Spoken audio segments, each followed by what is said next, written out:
एक 30 साल की एक बेहद खूबसूरत लड़की अपनी नई डिफेंडर कार लेकर मंदिर पहुंचती है, क्योंकि उसने उसी दिन वह नई कार खरीदी थी। वह गाड़ी की पूजा कराने के लिए मंदिर आई थी। 2024 मंदिर पहुंचने पर वह अपने पर्सनल ड्राइवर से कहती है, जाओ और पुजारी जी को बुला लाओ, मुझे गाड़ी की पूजा करानी है। ड्राइवर मंदिर में पुजारी जी के पास जाकर कहता है, पुजारी जी, हमारी मैडम ने आज ही नई कार खरीदी है जो बहुत महंगी है, इसी खुशी में गाड़ी की पूजा करानी है। पुजारी जी तुरंत ड्राइवर के साथ मैडम के पास आते हैं और कहते हैं, मैडम, क्या इसी गाड़ी की पूजा करानी है? इस पर मैडम कहती हैं, हाँ, ये गाड़ी मैंने नए साल के अवसर पर खरीदी है। ये बहुत महंगी कार है, इसलिए पूजा कराने के लिए यहाँ आई हूँ। अब पुजारी जी तुरंत पूजा की तैयारी शुरू कर देते हैं और कुछ ही देर में पूजा पूरी हो जाती है। फिर पुजारी जी कहते हैं, मैडम, पूजा हो गई है, अब आप जो भी दान दक्षिणा देना चाहती हैं दे सकती हैं। मैडम पुजारी जी को दक्षिणा देने के बाद अपने ड्राइवर से कहती हैं, मैंने गरीबों को बांटने के लिए जो कंबल लाए हैं वे गाड़ी से निकाल कर ले आओ। दोस्तों, ये जनवरी का महीना था और मंदिर के बाहर सीढ़ियों पर जो गरीब भिखारी बैठे हुए थे, उन्हें वह लड़की हर साल सर्दियों में कंबल बांटा करती थी। इस साल भी उसने गरीबों को बांटने के लिए कंबल लाए थे। अब ड्राइवर गाड़ी से कंबल निकाल कर लाता है और मैडम एक एक करके सभी भिखारियों को कंबल बांटती हैं। साथ ही वह खाने के लिए प्रसाद भी देती हैं। दान करते करते जब वह आगे बढ़ती है तो अचानक एक आदमी को देखकर उनके कदम लड़खड़ाने लगते हैं। उस आदमी के बाल और दाढ़ी बड़े हुए थे, उसके कपड़े भी धूल मिट्टी से खराब हो चुके थे। उसे देखकर ऐसा लग रहा था कि उसने कई दिनों से नहाया नहीं था। उसका शरीर भी सूख कर कांटा हो गया था। लेकिन जब मैडम ने उस आदमी को ध्यान से देखा तो उन्होंने उसे तुरंत पहचान लिया, क्योंकि वह आदमी कोई और नहीं बल्कि उनका पूर्व पति था, जिसने उन्हें 5 साल पहले तलाक दे दिया था। दोस्तों, तलाकशुदा पत्नी करोड़पति कैसे बनी और करोड़ों की गाड़ी कैसे चलाती है, और 5 साल पहले उसे छोड़कर गया उसका पति आज मंदिर में बैठकर भीख मांग रहा है। इस कहानी की सच्चाई क्या है? आइए इस कहानी के माध्यम से जानते हैं। लेकिन वीडियो में आगे बढ़ने से पहले मैं आपसे निवेदन करती हूँ कि हमारे YouTube चैनल को सब्सक्राइब करें और वीडियो को लाइक भी करें। दोस्तों, यह कहानी एक मध्यम वर्गीय परिवार की है। राम सिंह जी अपनी पत्नी और बच्चों के साथ एक छोटे से गांव में रहते थे। उनके एक बेटा और एक बेटी थी। उनकी बड़ी बेटी का नाम कामना था। कामना को पढ़ाई में बिल्कुल भी रुचि नहीं थी, लेकिन हर पिता की तरह राम सिंह जी की भी इच्छा थी कि उनके बच्चे अच्छी पढ़ाई करें, ऊंचे पद पर पहुंचें और उनका नाम रोशन करें। कामना बड़ी मुश्किल से सिर्फ 10वीं पास कर पाई थी।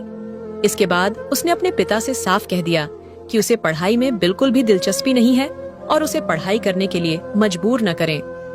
जब कामना की माँ यह सुनती हैं, तो वे अपने पति से कहती हैं कि आप उसे पढ़ाई के लिए क्यों मजबूर कर रहे हैं? अब वह 10वीं पास कर चुकी है तो गांव के हिसाब से इतना पढ़ाई काफी है। अब उसकी शादी आसानी से हो जाएगी। ये सब सुनकर राम सिंह जी को बहुत बुरा लगता है, क्योंकि उनका सपना था कि उनके बच्चे पढ़ लिख कर कुछ बड़ा करें और उनका नाम रोशन करें। लेकिन अपनी बेटी की इच्छा जानने और अपनी पत्नी की कड़वी बातें सुनने के बाद उनका दिल दुखी हो जाता है। राम सिंह जी अपने बेटे को पढ़ाई जारी रखने के लिए कहते हैं। बेटा पढ़ाई में बहुत होशियार था, इसीलिए उसने अपनी पढ़ाई जारी रखी। कामना जब शादी के लायक हो जाती है तो उसके माता पिता उसके लिए लड़का ढूंढने लगते हैं। उन्होंने हर जगह लड़के की तलाश शुरू कर दी। फिर उन्हें एक लड़का पसंद आता है। वह पड़ोसी गांव में पुलिस में हवलदार था और वहीं का निवासी था। जब वे उस लड़के को देखते हैं तो उन्हें वह बहुत पसंद आता है। वे उसका फोटो घर लेकर आते हैं।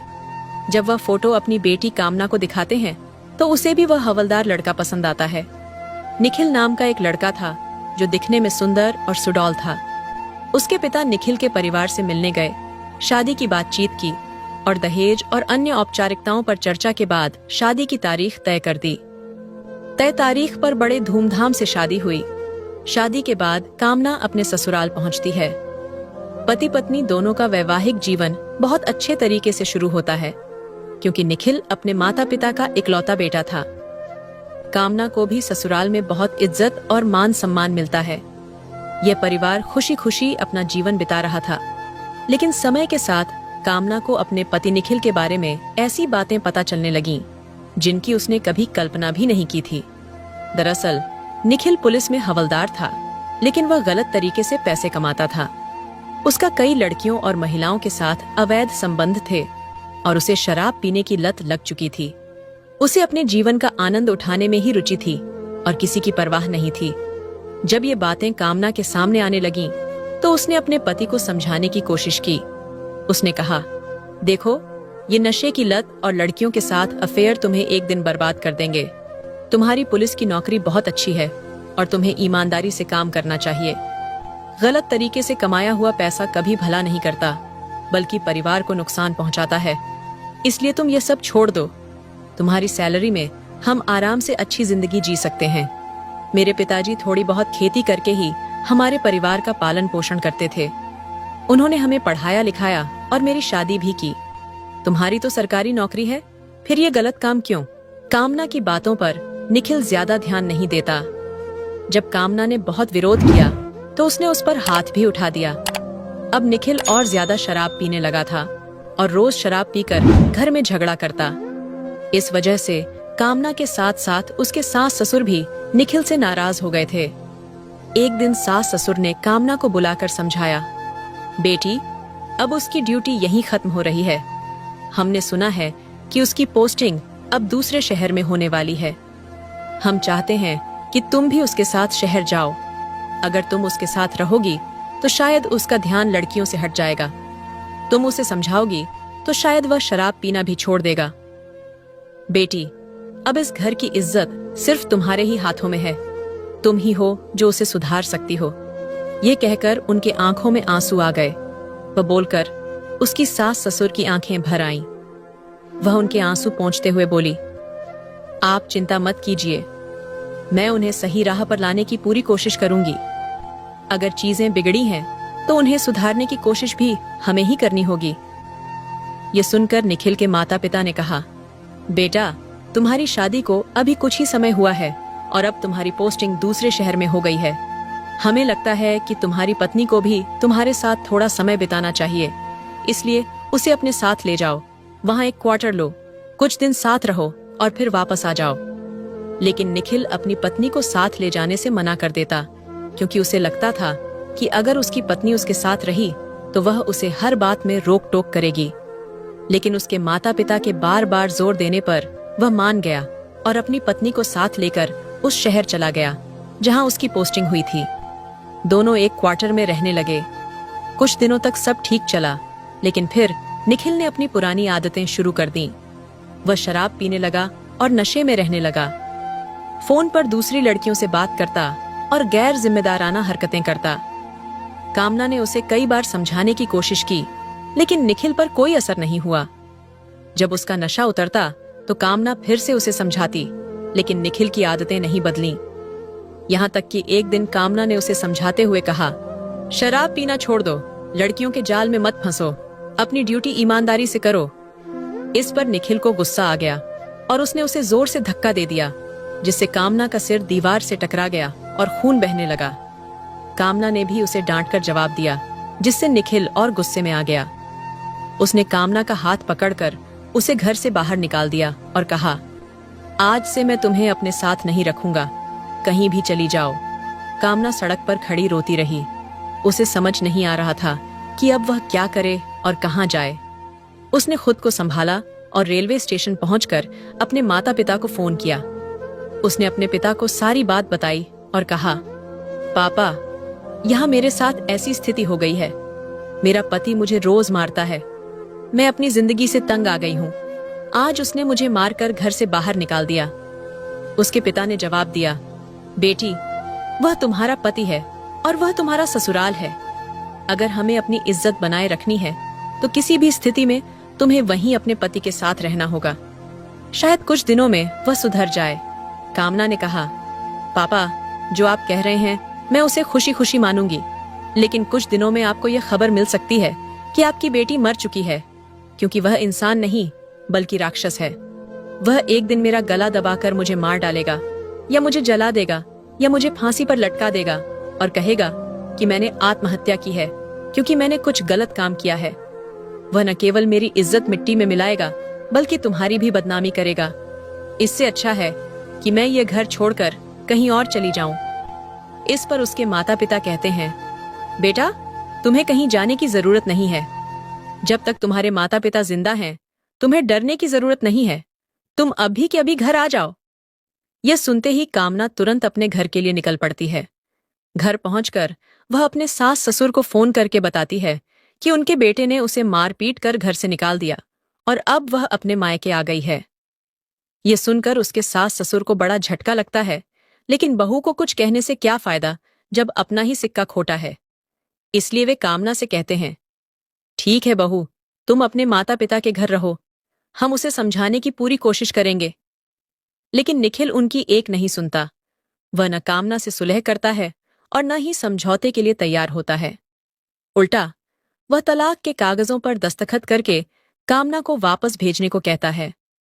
लेकिन कामना उन कागजों पर साइन नहीं करती। वह उन्हें अपने पास रख लेती है और सोचती है कि अब उसका पति उसकी जिंदगी में वापस नहीं आ सकता। कामना की जिंदगी पूरी तरह से अकेली हो जाती है। उसे लगता है कि अब उसे अपनी जिंदगी बिताने के लिए कुछ करना होगा।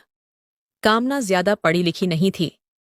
पढ़ाई में वह बिल्कुल कमजोर थी, लेकिन उसे गाना, नाचना और खाना बनाना बहुत अच्छा आता था।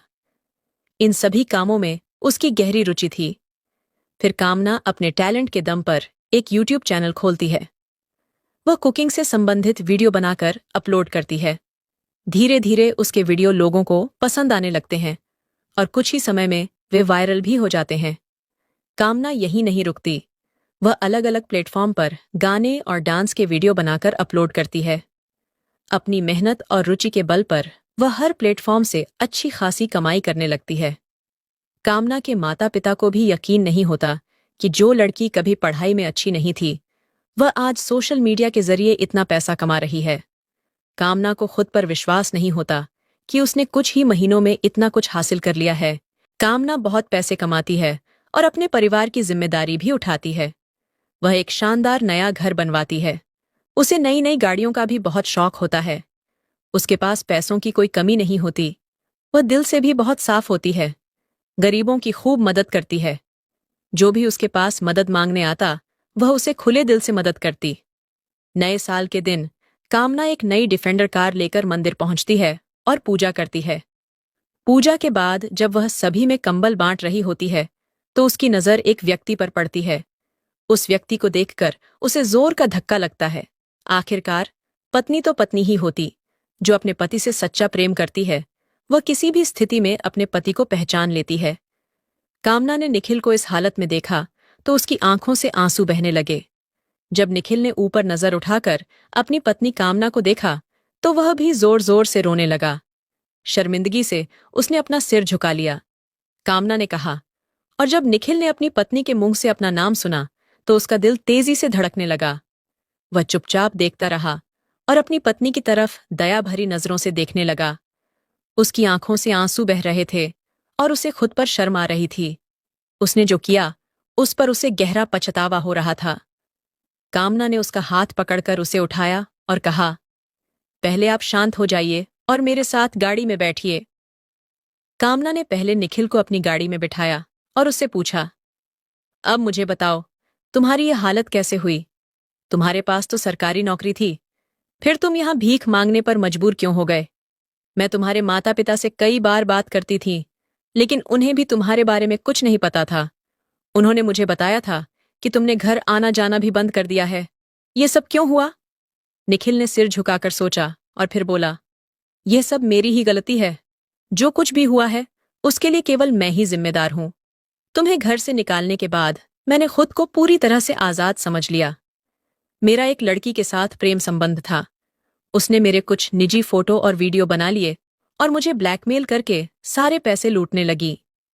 इसके बाद एक अपराधी को एक केस से बाहर निकालने के चक्कर में मेरे वरिष्ठ अधिकारियों को इसकी खबर मिल गई। मेरे खिलाफ इसी तरह के 3-4 मामले और थे। इस वजह से मुझे नौकरी से हमेशा के लिए निकाल दिया गया। नौकरी गंवाने के बाद मैं अपने माता पिता का सामना करने की हिम्मत नहीं जुटा पाया। मैं अपने गांव नहीं गया और कुछ दिनों तक इधर उधर के लोगों से पैसे मांगकर अपना गुजारा किया। लेकिन जब उन लोगों ने भी मदद से इनकार कर दिया, तो मैं यहाँ आ गया। और इस मंदिर में भीख मांगकर जीवन गुजारने लगा। अपनी जिंदगी की कहानी सुनाते हुए निखिल फूट फूट कर रोने लगा। पति की ऐसी हालत देखकर पत्नी की आंखें भी नम हो जाती हैं। निखिल दोनों हाथ जोड़कर कामना से माफी मांगने लगता है और उसके पैर छूने लगता है। तब कामना उसे उठाकर कहती है, प्लीज ऐसा मत कीजिए। पत्नी का स्थान पति के पैरों में नहीं बल्कि उसके दिल में होता है। आपने जो गलतियां की वे मायने नहीं रखती। मैंने आपको समझाने की बहुत कोशिश की, लेकिन आपने मेरी कोई बात न तो मानी और न समझी। आज आप खुद देखिए, आप कहां से कहां आ गए हैं। पहले आप कितने खूबसूरत दिखते थे और आज एक भिखारी की तरह मंदिर की सीढ़ियों पर पड़े हैं। यह कहकर वह उसे गले लगाती है और साथ ले जाने लगती है।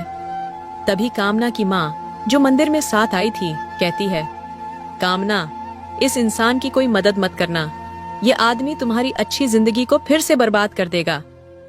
कामना जवाब देती है, नहीं माँ, चाहे जैसे भी हो, मैं इन्हें अपना पति मानती हूँ। इनके मुश्किल समय में अगर मैं साथ नहीं दे सकी तो मुझे बहुत बुरा लगेगा। चाहे मैं जिंदगी में कितना भी कमा लूं, लेकिन अपने दिल को मैं कभी समझा नहीं पाऊंगी। मैं अपने दिल को क्या जवाब दूंगी? इसलिए प्लीज मैं इन्हें अपने घर ले जाऊंगी। कामना निखिल को अपने घर ले जाती है, उसके बाल कटवाती है, उसे नए कपड़े पहनाती है और उसे पहले जैसा ही सुंदर बना देती है। निखिल फिर से पहले जैसा स्मार्ट दिखने लगता है। अब कामना प्यार से उससे पूछती है, आप जिंदगी में फिर वही गलती तो नहीं करेंगे? इस पर निखिल की आंखें फिर से भर आती हैं। पत्नी का इतना प्यार देखकर वह भावुक हो जाता है और कहता है, कामना, मैंने अपनी जिंदगी में बहुत गलतियां की हैं, तुम्हें भी बहुत तकलीफ दी है। अब भगवान ने मुझे सुधरने का एक और मौका दिया है और मैं इस मौके को गंवाना नहीं चाहता। मैं भविष्य में कभी ऐसी गलती नहीं करूंगा। जब तक मैं जिंदा हूँ एक अच्छा इंसान बनकर रहूंगा, गंदी आदतों और नशे से दूर रहूंगा और कोई गलत काम नहीं करूंगा। कामना अपने पति के मुंह से इतनी अच्छी बातें सुनकर भावुक हो जाती है और उसे गले लगाकर रोने लगती है। फिर दोनों मंदिर में जाकर दोबारा शादी करते हैं। शादी के बाद कामना अपने पति के साथ अपनी नई डिफेंडर कार में ससुराल वापस आती है। जब वह ससुराल पहुंचती है तो सभी लोग गाड़ी देखकर हैरान रह जाते हैं कि इतनी बड़ी गाड़ी में कौन आया है। जब गाड़ी से कामना और निखिल बाहर निकलते हैं तो सबकी भौहें तन जाती हैं। निखिल के माता पिता जब अपने बेटे और बहू को देखते हैं तो वे भी चकित रह जाते हैं। इतने दिनों बाद अपने बेटे को देखकर उनके भी आंखों से आंसू बहने लगते हैं। वे अपने बेटे को गले लगा लेते हैं। निखिल अपने माता पिता से कहता है, कैसे कामना ने मुझे जमीन से उठाकर आसमान तक पहुंचा दिया। अगर कामना न होती तो मैं आज यहाँ नहीं होता। इसके बाद कामना को सास ससुर से बहुत आशीर्वाद मिलता है। वे कहते हैं, आखिरकार तुमने हमारे बेटे को सुधार ही दिया और इतनी सारी कठिनाइयों का सामना करके अपने पति को फिर से स्वीकार किया। अब उनका परिवार फिर से खुशी खुशी जीने लगा। 1 साल बाद कामना और निखिल को एक बच्चा हुआ। निखिल अब केवल घर पर ही रहता है, उसे नौकरी करने की जरूरत नहीं है। वे लोग अपनी जमा की हुई पूंजी से एक व्यवसाय शुरू करते हैं और उनकी इनकम सोशल मीडिया से अलग चल रही होती है। पति पत्नी दोनों अब अपने जीवन में खुश हैं। दोस्तों, यह थी आज की कहानी। आपको कैसी लगी हमें कमेंट करके बताइए। और कामना के बारे में आपका क्या विचार है? क्या उसने अपने पति को अपनी जिंदगी में दोबारा जगह देकर सही किया या गलत? दोस्तों, अब केवल पढ़ाई करके ही जीवन को सफल बनाना एकमात्र उपाय नहीं है। आपके पास अन्य विकल्प भी हैं। आप अपनी प्रतिभा, कौशल और स्किल्स को आजमा सकते हैं। सोशल मीडिया पर अधिक लोगों का मनोरंजन कर सकते हैं, उन्हें कुछ नया सिखा सकते हैं और इन सब के साथ अपनी पढ़ाई को जारी रखना भी जरूरी है। तो दोस्तों, यह थी आज की कहानी। इस कहानी के बारे में आपकी क्या राय थी, ये कमेंट बॉक्स में जरूर बताइए। अगर आपको कहानी पसंद आई हो तो वीडियो को लाइक करें